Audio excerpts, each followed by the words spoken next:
kusoo dhawo Fan Academy. Haddaad nagu cusubtaa fadlan subscribe leh kadibna furo gambaleelka si muuqaal kasta aynu soo gelino kugu soo dhaco isla marka aynu soo gelino. In badan ma ku fakaraysay inaad wax barato, laakiin nasiib darro ma u weysay firaaqo aad ku xaadirto goobaha waxbarashada mashquulkaaga oo badan awgii. Haddaba Fan Academy waxay idiin keentay xal, oo ah inaad wax barato adigoo gurigaaga ama goobtaada shaqo joogo xilliga aad firaaqada leedahay. Fan Academy waxay idiin diyaarisay waxbarasho online ah. Maadooyinka aad ku baranayso online-ka waxaa ka mid ah Diploma in English, aad ku baran doontid heerarka kala duwan ee luqadda Englishka. Diploma in Arabic, sidoo kale aad ku baran doontid heerarka kala duwan ee luqadda Carabiga. Diploma in Nutrition, Diploma in Project Management, iyo maadooyin kaloo fara badan.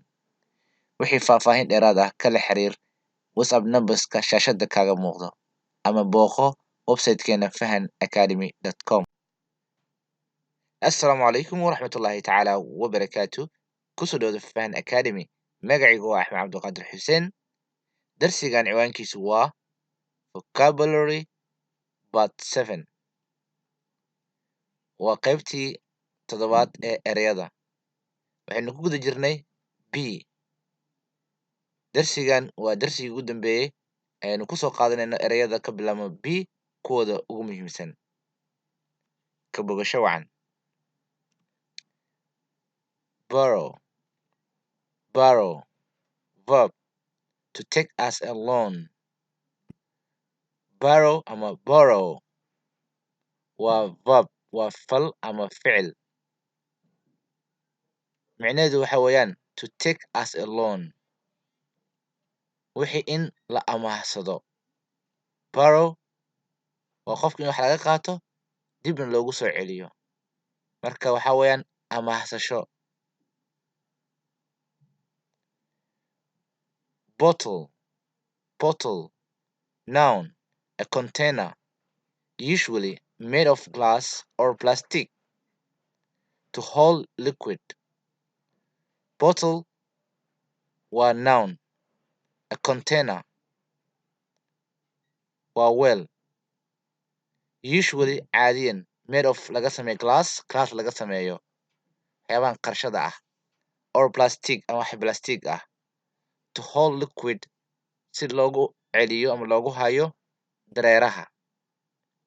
Bottle waa qarshada ama dhalada. Bottom, bottom, adjective, the lowest part of something. Bottom waa sifo, waa the lowest part of something, waa waxa ugu hooseeya shayga. Waa bottom waa halka ugu hooseysa ama qaybta ugu hooseysa. Bottom kasoo horjeeda top. Boycott, boycott, verb, to refuse to take part in or deal with. Boycott waa verb, waa ficil. To refuse in la diido, to take part in shayga laga qayb qaato ama wax laga qayb qaato, or deal with ama lala macaamilo. Marka boycott waa in cunaqabateyn la saaraa shayga, in waxba laga iibsanin, in loo diido dhaqaaq inuu sameeyo. Marka waxa weeyaan ama in laga qayb qaato xarakaad la sameynayo. Marka to refuse to take part in or deal with. Marka boycott waa diidmo, cunaqabateyn ama qaadacaad sidaa u taqaanaan. Brave, brave, adjective, having no fear. Brave waa sifo, waa having no fear, cabsi la'aan. Waa geesi. Marka brave waa qof geesi ah, geesi ah. He's a brave man. Isagu waa nin geesi ah, waa nin aan cabsanayn.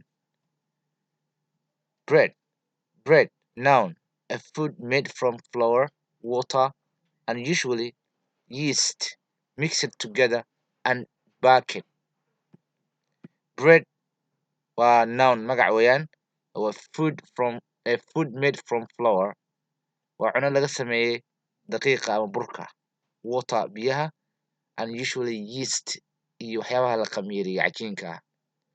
Mixed together isku qasay, and bucket la foorneeyey.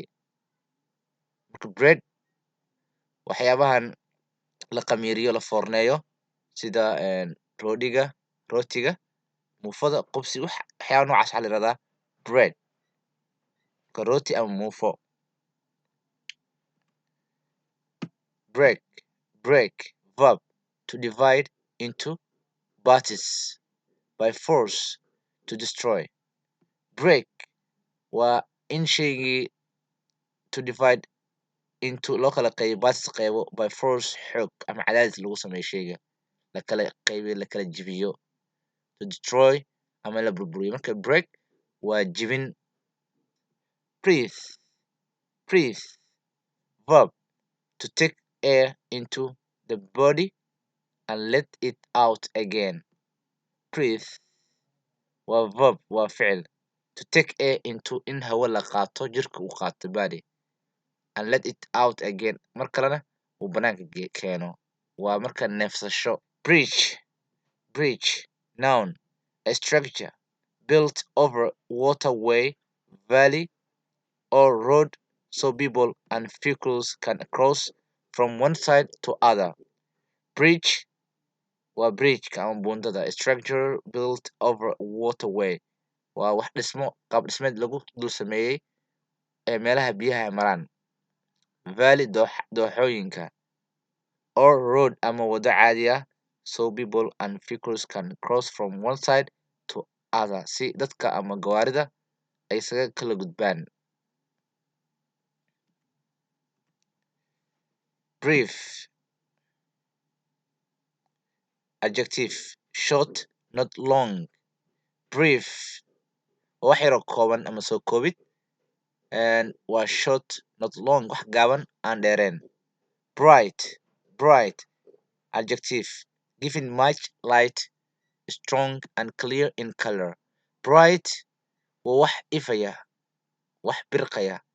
Giving much light in shaygu uu bixiyo light aad u badan. Strong and clear in color, ama midab ahaan uu yahay wax waadix nadiif ah oo xoogan. Marka bright waa wax birqaya ama wax ifaya. Bring, bring waa verb, ficil, to come with something, waa keenid wax lala imaado. Bring, keenid weeyaan.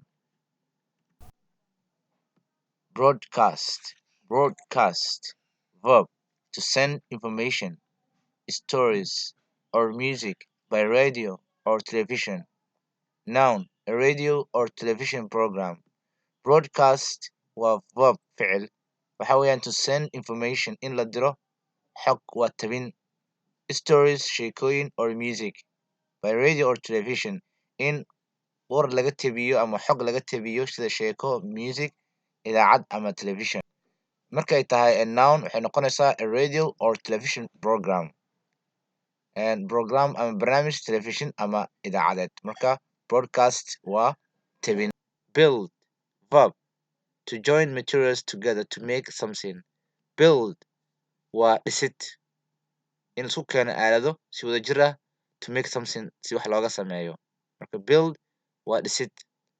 Building, building, noun, anything built for use as house, factory, office, school, store, or place of entertainment.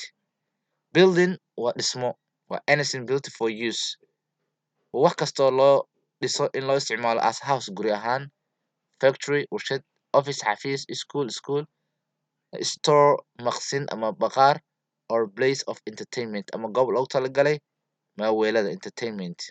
Marka building waa dhismo.